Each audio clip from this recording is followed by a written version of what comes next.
if you keep an eye on our speed, the speed is dropping. We're hitting the thicker part of the atmosphere now. The speed's going to start dropping precipitously. We're going to start getting to transonic pretty soon, and then after that we'll get into subsonic, where we're moving less than the speed of sound. But wow, what a light show so far.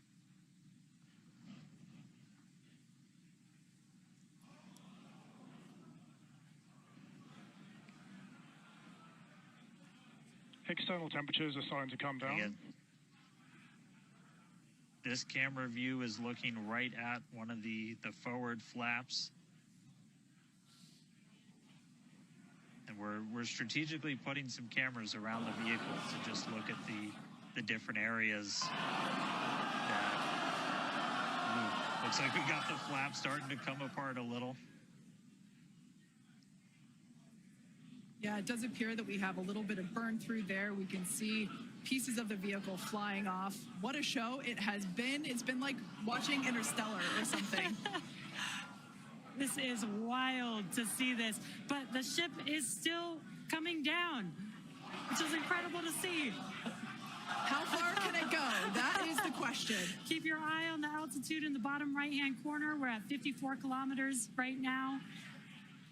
Now, ultimately, the data is the payload today. We've been saying it multiple times. Our teams are sitting, reviewing this data live, learning where the hot spots are. As you can see, there's an obvious hot spot there with the flap, and learning how we can improve this design. The goal was to get as far through this high heat re-entry as possible. Ideally, we'd love to make it all the way down and perform that landing burn and flip maneuver, but we may not get that far today. We will see.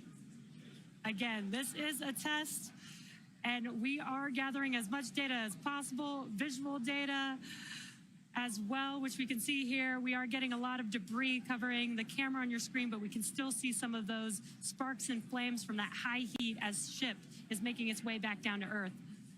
Ship now at 50 kilometers and closing. The good news is we still got, looks like that camera lens just cracked. It's safe to say ship's getting a little beat up, but that's to be expected on a test flight. We are still learning how to improve the ship for total survival and recovery of the high heat re-entry. I'm honestly impressed that we're still getting this live view despite how much debris is coming off of this flap right now.